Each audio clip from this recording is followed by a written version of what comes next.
Welcome. r/AskReddit. Babysitters of Reddit. Was there a time you had to call the police on the parents of the child you babysitted, so what happened? This isn't personal experience, but this was told by my friend.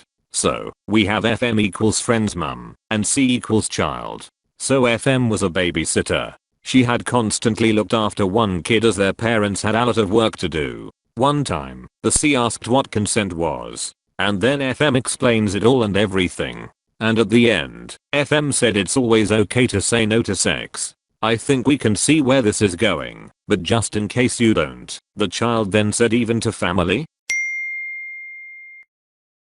I had a regular babysitting job all through high school and into college with a family down the street. My senior year of high school, the parents separated and began proceedings on a pretty messy divorce. One day right before Christmas, the mother dropped the kids off at my house and asked that I not spend the day at either my house or their house. Her ex-husband was threatening to take the kids and ship them out to his brother's place in Wyoming, essentially kidnapping them, and she wanted me to hide them while she was at work. Luckily, I didn't end up having to call the cops because we took off and spent the day at a friend's tiny studio apartment. As a preschool teacher, I called CPS once after a little girl showed up to school with a black eye. The mother assured us that the little girl had just fallen down and everything was fine, but that paired with the child telling us that mom's new boyfriend got angry and hit mommy, we decided to play it safe and call it in.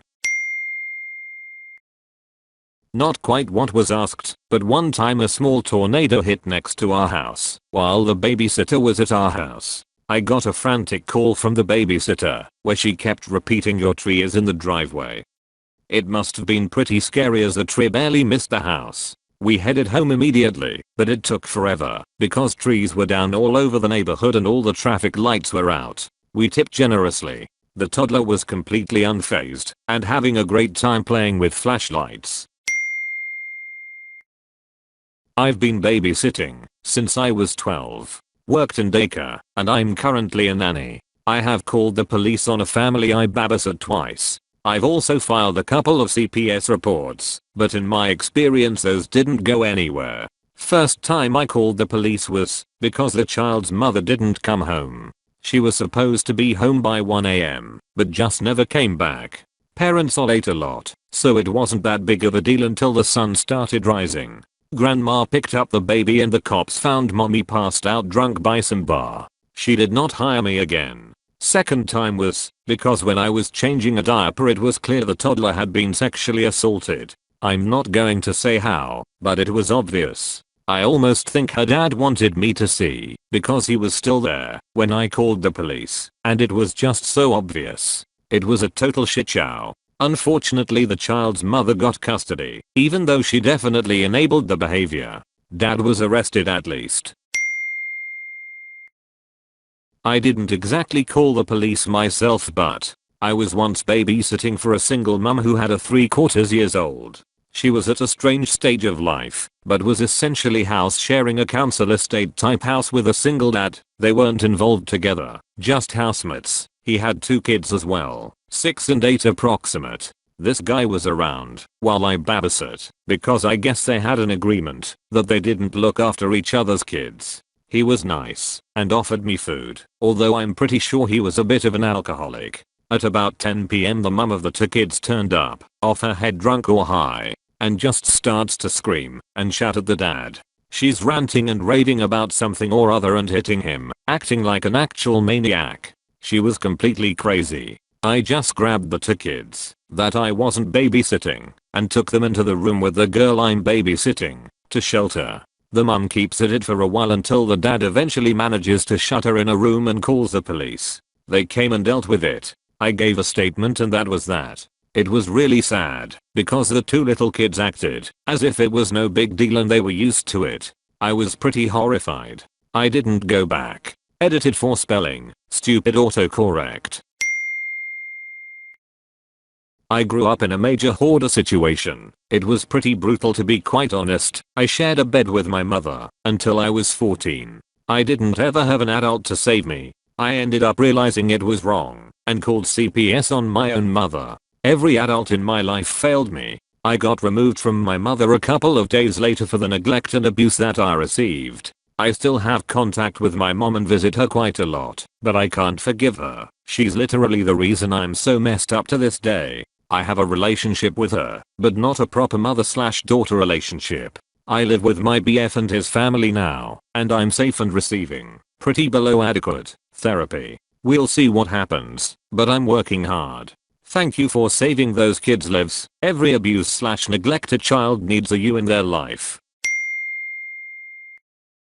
I would watch my aunt's friend kids from time to times. I was surprised the first day I met them because they were relatively old, 12 and 15, considering the fact that I was just 18.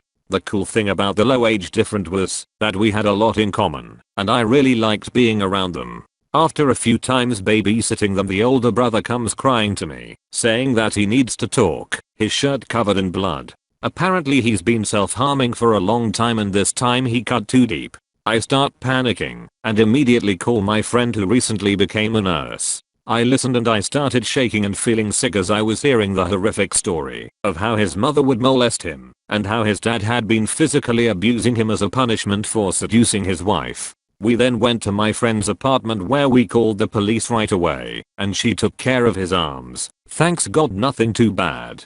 The mom later tried to sue me for kidnapping her kids, but a few months later she and her husband were sent to prison. I don't know where they are now. I just know that the two kids are safe, live with relatives, and sometimes come over at my apartment to play video games and do homework.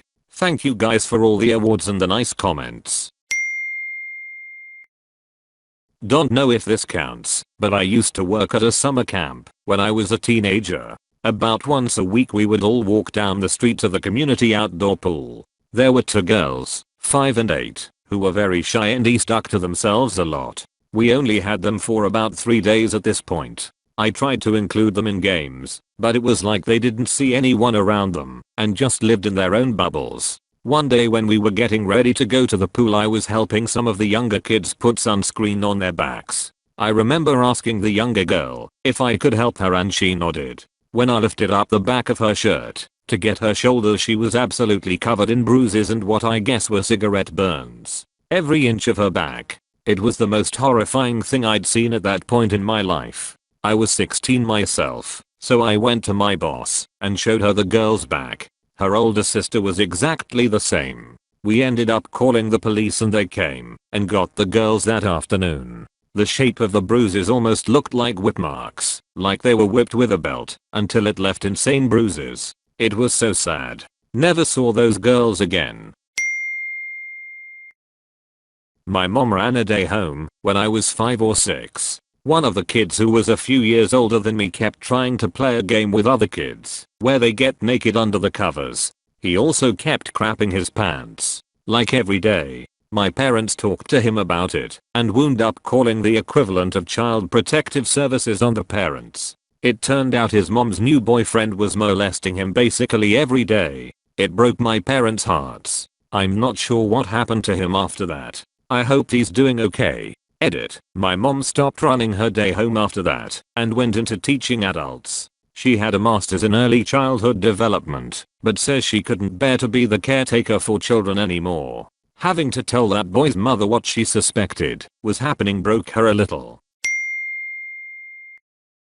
I called CPS on the parent of a kid I babysit regularly. The kid is older and a bit of a mental health disaster. She's got attachment issues and some other weird habits. I've written about her before. Anyway, the kid lives in my neighborhood and is at the age where she can go outside and be relatively unsupervised. She runs to my house when she's fighting with her parents or her parents are fighting. One afternoon, she runs to my house and gives me the rundown on the blowout with her mom. She pinned me down and was threatening to punch me in the face. Then her mom texts me asking if I have seen her, and mom is really concerned that the kid is trying to get her arrested. Since I know the kid has an interesting relationship with the truth, I'm not sure who to believe. I have a heart-to-heart with the kid and tell her to please do what her mother asks and not start telling back. If she has to run somewhere, I'm always home. My husband and I talk about it and we decide to make the call. Before we could make the call, she was at our house 3 more times for these crazy blowout fights. We relay all of this to the intake person on the phone and then didn't ever hear anything back about it. The kid's mom and I are pretty good friends and she's been giving me the rundown of this free family therapy program they have been doing, and I finally put the pieces together that the family therapy is actually mandated and CPS is involved.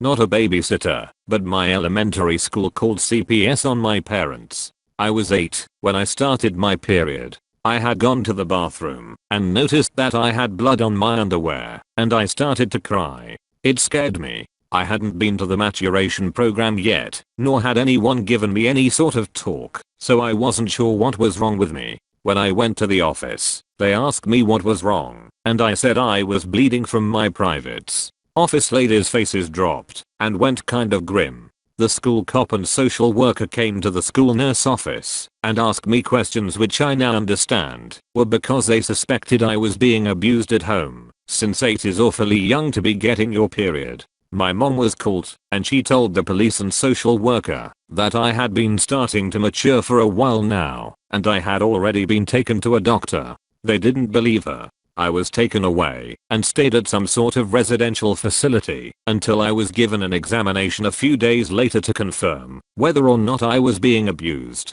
The examiner found I was already growing pubic hair and nothing to indicate abuse, and went on to confirm with the pediatrician that I saw regularly did in fact have documented information in my medical records that I was showing signs of maturity in my last few examinations. I often wonder if this incident just set the tone for my reproductive system or something, because I've had nothing but issues with it as an adult.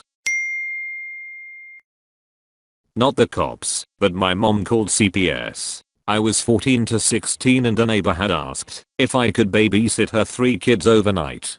Being young and it being a school night, my mom said no. They talked a while and ended up with a compromise. She would go out early and be home by 9. She never left a number to call as she didn't have a cell phone, as it was a low-income neighborhood just above community housing, and most families around didn't have any. Watching the kids was fine, as I knew them well, and I did some dishes and basic cleaning around the house. 9 PM came around, and no sign of her. 10 PM nothing. Around 11:30 I decided to call my mom. I was tired and unsure of what to do. My mom came to the house and sent me home and filled me in the next day. Apparently around 4 in the morning my mom was fed up and called CPS for abandoning her kids with a babysitter. She showed up at 9 the next morning with a random guy. She was a single mother, no boyfriend. My mom just told her to never ask any of us to watch her kids again, and the lady just gave her $20 as my mom left.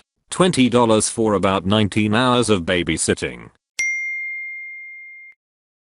This thread is pretty dark, so I'll tell my story because it's lighter, even though it only barely fits. I only babysat twice in my life, both for the same family. It was in 1993, during the World Series. I was only 9, too young, but apparently finding a babysitter for World Series game nights in Toronto was no easy task, so I got hired. I was a huge Jays fan, but the game started after the kids went to bed, and they had better TV and snacks than my house, so it was all good. The babysitting was mostly uneventful. Kids were spoiled jerks, but I gave them sugar until they passed out. It was game 4, which Torontonians know is the crazy 15-14 game that lasted 4+ hours. The parents were assholes who said they'd be home by 9 when they were at a watch party that would obviously go much later. I figure as much, so I'm slightly nervous as the game ends, but not really. 30 minutes goes by, an hour, more nervous. Here's where I was stupid. In my house, calling after my dad went to bed was bad news. So 2 hours after the game is over, but I won't call. I'm 9 and don't want to get yelled at. It's worth pointing out that I live 3 houses away, so there was no real danger. So around 3 AM, and I wake up from a nap, and I'm kind of freaking out. I can't call home, don't want the kids to wake up. So I call the non-emergency police line. Thankfully, they listened to my story, explained that the parents may be stuck in traffic, and told me to call my parents. My 17-year-old sister came over and saved me. She sent me home to bed. As I was walking home, I saw a cab pull up to their house and the very drunk parents stumble home. It was a charity event where we picked up kids recommended by the elementary school social worker and took them for a nice event at a hotel with Santa and Mrs. Claus, and then on a shopping excursion. Each kid got a toy from Santa and the shopping was for clothes, shoes, etc. The parents had to give permission and the kids were with us all day. My assigned child said she didn't get that much attention at home while we're at the Santa event. No big deal. I was playing games, coloring, etc, and maybe her parents didn't have time for that. Then we went shopping. While she was trying on clothes she asked for help. She was covered in bites and bruises and scratching herself. She asked if a dress was okay with all of the marks. I said we would get some tights and asked about the itching. She said, "Oh, that's just cause I have fleas." I made sure that kid had a great day. When we dropped her off I asked to speak to her parents. They weren't home, only an older teenage sister. That night I called the event organizer, emailed the social worker, and left her a voicemail. She called me back the next day, and we had a long chat. She said the school had suspected her home life wasn't ideal, but didn't know the extent. She said she would file a complaint with DCS. I don't know what happened after that due to confidentiality constraints, but I wonder if they ever got her out of that house. Thank you for watching. If you enjoyed the video, hit like. If you would like to see more, feel free to subscribe.